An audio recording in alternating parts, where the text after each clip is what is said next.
So if you're a new entrepreneur and you have very little or no real business experience, what should you do? You want to start a business, but what should you do?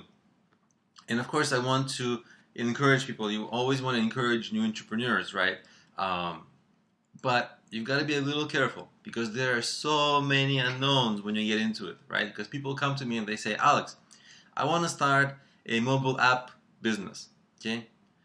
Mobile applications. But I don't know anything about it. I've never been in mobile applications. I want to start a new social networking app or whatever, right? And I mean, there's just so much unknown, right? How are they going to develop it? How are they going to get clients? How are they going to make money? They don't know. If they don't even know what they don't even know, right? Um, so it's like, where do you really even start? And so what I would really suggest is that people get either, okay, so a few options. You can either get experienced business partners who understand the business space in which you are going to do business in. If you don't have that experience, someone on your team should. You can also professionally network online and get a lot of advice because right now there's a lot of professional networking that goes on online and you get really high quality help from high quality professionals. And if you can, you should get mentors or advisors. Those are usually a little bit more, they sometimes want to charge money for it. If they're good, it's worth it.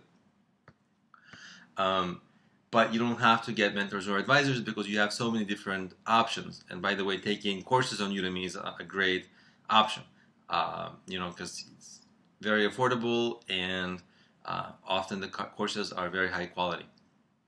Um, what happens if you start and you don't get help? Because this is exactly what young entrepreneurs do, right? They're like, they see a big challenge, they get excited about it. It's really exciting actually, and it's motivating, and they just jump in, right? So this is really what a lot of people do. And what happens? Well, you're gonna jump in and do a lot of on-the-job learning, which is good, which essentially means that you will make many mistakes and it's an expensive way for you to learn in terms of money and time that you're going to spend, right? Because one piece of advice from somebody who knows can prevent like months and a lot of money of waste, right? Just changing your business strategy a little bit so that they would actually have a chance to work.